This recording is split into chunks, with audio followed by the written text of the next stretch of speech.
Hi everyone, welcome to our channel. ఇంతవరకు ఛానల్ని subscribe చేసుకోని వారు ప్లీజ్ సబ్స్క్రైబ్ చేసుకోండి. 365 వ్లాగ్స్ ఇన్ తెలుగు. ఇది మంగళవారం లంచ్ టైం వ్లాగ్ అనమాట. లంచ్లోకి నేను ఏం చేశాను అన్నది ఈ వీడియోలో చూపించబోతున్నాను. ఇవేంటి జామకాయలు అనుకుంటున్నారా? కాదండి, ఇదొక వెజిటేబుల్ అన్నమాట. చావ్ చావ్. అది హిందీ వాడో ఇంగ్లీష్ వాడో తెలియదు, కానీ తెలుగులో సీమ వంకాయ, బెంగళూరు వంకాయ అని అంటారు. యాక్చువల్గా ఇది ఫ్రూటేనంట, కానీ వెజిటేబుల్లా కుక్ చేసుకుంటాము. నేను గూగుల్లో సెర్చ్ చేశాను. ఇంకా ఈ వెజిటేబుల్కి ఎదర భాగంలో ముళ్ళులాగా ఉన్నాయన్నమాట. మొత్తం వీటిని వండుకోవడానికి ముందు బాగా పీలౌట్ చేసుకోవాలి. పీలౌట్ చేసుకొని ముక్కలు కట్ చేసుకుని, మధ్యలో ముక్కలు కట్ చేసేటప్పుడు మధ్యలో అయితే సీడ్ పార్ట్ అయితే ఉంది, అది తీసేసి కట్ చేసుకోవాలి. ఇవి మన ఆంధ్రాలో అయితే చాలా ప్రాంతాల్లో నాకు తెలిసినంత మట్టుకి దొరకవు. తెలంగాణలో దొరుకుతాయి అనుకుంటా, నాకు పూర్తిగా తెలీదు.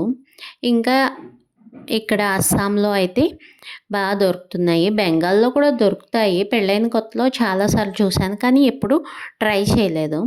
ఇదే ఫస్ట్ టైం ఈ వెజిటేబుల్ ట్రై చేయడం.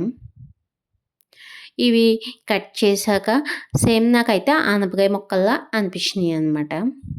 కర్రీ వండాక కర్రీ కూడా నాకు ఆనపకాయ కర్రీ టేస్ట్లానే అనిపించింది. కానీ సీమ వంకాయ, బెంగళూరు వంకాయ అన్న పేరు ఎందుకు వచ్చిందో నాకు అర్థం కాలేదు. వంకాయకి సంబంధించిన టేస్టే లేదు అసలు. కర్రీ ఎలా ఉంటుందో అని చెప్పి కొద్దిగా గ్రేవీ ప్రిపేర్ చేసి వేసి ట్రై చేశాను. కర్రీ అయితే బాగుంది.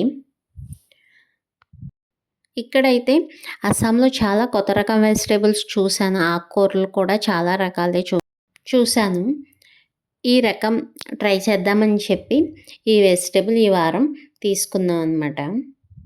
ఇంకా నేను అస్సాంలో ఏ రకం కూరగాయలు దొరుకుతాయి, ఎలాంటి పళ్ళు దొరుకుతాయి అన్నది నేను ఆల్రెడీ వీడియో చేసి ఛానల్లో అప్లోడ్ చేశాను. అస్సాంలో దొరికే కొత్త రకం కూరగాయలు, పండ్లు అని చెప్పి. ఆ వీడియో ఎవరైనా చూడకపోతే అవి కూడా చూడండి. చూసారుగా, కట్ చేశాక సేమ్ ఆనపకాయ ముక్కల్లా ఉన్నాయి. కట్ చేసుకొని వంట అయితే స్టార్ట్ చేస్తాను. ఇంకా ఇలాంటి కొత్త రకం వెజిటేబుల్స్ ట్రై చేస్తున్నప్పుడు మరో కర్రీ ఎక్స్ట్రా వండుకోవడం సేఫ్ అని అనిపిస్తుంది. కానీ ఈసారి ఎందుకో ధీమాగా ఈ ఒక్క కర్రీయే వండాను, కానీ సక్సెస్ అయింది. నేను ఇక్కడ ఒక సైడ్ అన్నం ఉడికించుకుంటున్నాను, మరో సైడ్ నేను ఆల్రెడీ ఒక హాఫ్ గ్లాస్ పెసరపప్పు ఉడికించి ఉంచుకున్నాను అనమాట, పెసరకట్టు కోసం.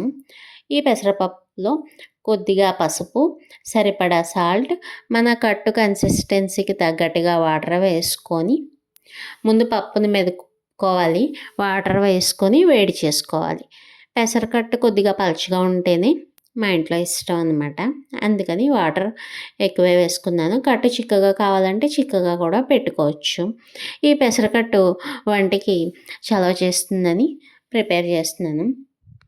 అస్సాంలో మార్చ్ నుంచి జూలై వరకు వర్షాలు వస్తూనే ఉన్నాయి.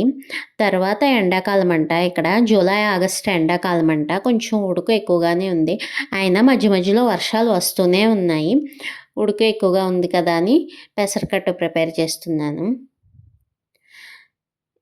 ఈ పెసరకట్టు మరిగాక తాలింపు కోసం ప్యాన్ పెట్టుకుని ఆయిల్ వేసుకుని ఆవాలు, జీలకర్ర, ఎండుమిర్చి, పచ్చిమిర్చి, కరివేపాకు, వెల్లుల్లి రెబ్బలు, క్రష్ చేసిన అల్లం, ఉంటే కొత్తిమీర కూడా వేసుకోవచ్చు. ఇవన్నీ వేసుకొని తాలింపు వేసుకొని పెసరకట్టులో వేసుకోవాలి. అంతే, పెసరకట్టు ప్రిపేర్ అయిపోతుంది. చాలా ఈజీ. వంటికి చలవ అని చెప్పాను కదా, ఎప్పుడైనా ఉడుకు ఎక్కువగా ఉన్నప్పుడు ఇలాంటివి ట్రై చేయవచ్చు అన్నమాట. ఇంకా పులుపు ఇష్టమైతే నిమ్మరసం కూడా యాడ్ చేసుకోవచ్చు. నేనైతే ఎప్పుడు నిమ్మరసం యాడ్ చేయను. ఇలానే కమ్మగాని బాగుంటుందని ఇలానే ఉంచుతాను అన్నమాట. పెసరకట్ట ప్రిపేర్ చేసుకొని తర్వాత కర్రీ ప్రిపేర్ చేసుకున్నాను. ఇంకా చెప్పాను కదా! ఇక్కడ చాలా కొత్త రకం ఆకుకూరలు, కాయగూరలు అని దొరుకుతాయని. కానీ ఇక్కడ చాలా రకం స్టెమ్స్ అంటే కాడలు, కాడలంటే గుమ్మడి కాడలు, చామదుంప కాడలు ఇలాంటివి కూడా చాలా రకాలైతే దొరుకుతాయన్నమాట. మళ్ళీ ఇక్కడ కర్రీ కోసం నేను ప్యాన్ పెట్టుకొని గ్రేవీకి కొద్దిగా వేరుశనగ గుళ్ళు, జీలకర్ర, ఎండుమిర్చి, వెల్లుల్లి రెబ్బలు వేసుకొని డ్రై రోస్ట్ అయితే చేసుకున్నాననమాట. ఇది గ్రేవీ కోసం. ఇంకా ఇక్కడ దొరికే వాటిలో నాకైతే చాలా రకం పేర్లు కూడా తెలియదు. కానీ మన నేచర్ మాత్రం ప్రాంతానికి తగ్గట్టుగా అన్నీ ప్రసాదించింది కదా! వెజిటబుల్స్ కానీ, పళ్ళు కానీ. సో, నేను కొత్త ప్రాంతాలకు వెళ్ళినప్పుడు అక్కడ దొరికే వాటిల్ని ట్రై చేస్తూ ఉంటాననమాట. ఇక్కడ కర్రీ కోసం స్టవ్ వెలిగించి ప్యాన్ పెట్టి ఆయిల్ వేసుకొని, పచ్చిమిర్చి, కరివేపాకు, ఉల్లిపాయలు వేసుకొని వేగనిచ్చాను. ఉల్లిపాయలు కొద్దిగా వేగాలి. వేగాక అప్పుడు మనం ముందుగా కట్ చేసుకున్నాం కదా సీమ వంకాయ ముక్కలు, అవి కూడా వేసుకొని మగ్గనివ్వాలన్నమాట. నేనైతే కొత్త వెజిటేబుల్ కదా ఎలా ఉంటుందో ఏంటో అని చెప్పి ఈ వెజిటేబుల్తో పాటు టమాటా ముక్కలు కూడా యాడ్ చేశాను. అంతే కదా, మనం ఏ వెజిటేబుల్ చేసినా కొద్దిగా టమాటా ముక్కలు కూడా యాడ్ చేస్తాం కదా, సేమ్ అలానే యాడ్ చేశాను అనమాట. ఇంకా ఈ వెజిటేబుల్ కోసం ఎవరికైనా తెలిస్తే కామెంట్ చేయండి. ముక్కలు మగ్గుతున్నప్పుడు కొద్దిగా పసుపు, సరిపడా సాల్ట్ వేసుకొని ముక్కలనైతే మూత పెట్టి మగ్గించుకున్నాను. ఇంకా ఈ సీమ వంకాయతో ఏం రెసిపీస్ చేయొచ్చు అనేది కూడా కామెంట్ చేయండి. నేను ఏదైనా కొత్త రకం ట్రై చేస్తే బాగుంటే మళ్ళీ దాన్ని కూడా షేర్ చేస్తాను. ఇంకా ఈ వారం అయితే నేను కొత్త రకం వెజిటేబుల్స్ ఆమ్రాకాయలు కూడా తీసుకున్నాను అనమాట. అవి పికిల్ బాగుంటుంది. పోస్ట్ చేయలేదు, ఆల్రెడీ చట్నీ చేశాను, బాగుంది. పోస్ట్ అయితే చేయలేదు. పికిల్ కూడా పెడదామనుకున్నాను. నేనైతే వేరు ప్రాంతాల్లో వేరు వెజిటేబుల్స్ని అయితే చూశాను. టమాటా ముక్కలు చెప్పాను కదా, టమాటాలు కూడా యాడ్ చేశాను. ఈ చావు ముక్కలు కొద్దిగా మగ్గాక టమాటా ముక్కలు కూడా వేసి మిక్స్ చేసుకొని మూత పెట్టాను అనమాట. ఇలా కొత్త రకం వెజిటేబుల్స్ ట్రై చేద్దామని చెప్పి ఒకసారి అయితే ఒక ఆకుకూర తీసుకున్నాను. అవి జూట్ లీవ్స్ అంట. నేను గూగుల్ లెన్స్లో చెక్ చేశాను. వండాక కూర అయితే మాత్రం చాలా చేదుగా ఉంది. అసలు ఎందుకు తీసుకున్నానా అనిపించింది. అసలు బాగాలేదు. ఈలోగా ఇక్కడ నేను డ్రై రోస్ట్ చేసుకున్నాను కదా, వాటిని మిక్సీ చేసుకుంటున్నాను. వాటర్ వేసుకుని పేస్ట్లా ప్రిపేర్ చేసుకున్నాను అనమాట.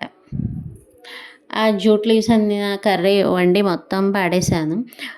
వండాక టేస్ట్ చూశాను అనమాట, అస్సలు బాగాలేదు. మళ్ళీ వేరే కూర వండుకోవాల్సి వచ్చింది. కానీ ఈ కూర వండుతున్నప్పుడు మాత్రం నాకు ధీమాగానే అనిపించింది సక్సెస్ అవుతుందని. ఇలా చాలా ఎక్స్పీరియన్సెస్ ఉంటాయి కదా కొత్త రకం వండుతూ ఉన్నప్పుడు. ఈ గ్రేవీ కూడా వేసుకొని మొత్తం వాటర్ కూడా పోసుకొని మూత పెట్టి ఉడికించుకోవాలి.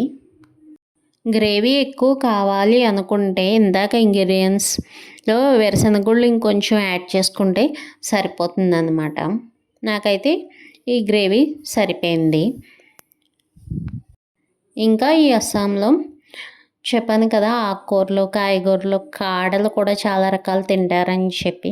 ఫ్రూట్స్ కూడా నేనైతే ఇంకో రకం కొత్త ఫ్రూట్స్ అయితే కూడా చూశాను. ఈ గ్రేవీ అంతా బాగా మిక్స్ చేసుకుని బాగా ఉడికించుకోవాలి మూత పెట్టి. ఈ వెజిటేబుల్ అయితే మనం తూచినప్పుడు అంటే ఎక్కువ 1/2 కేజీకి 2కి మించి అయితే రాలేదన్నమాట.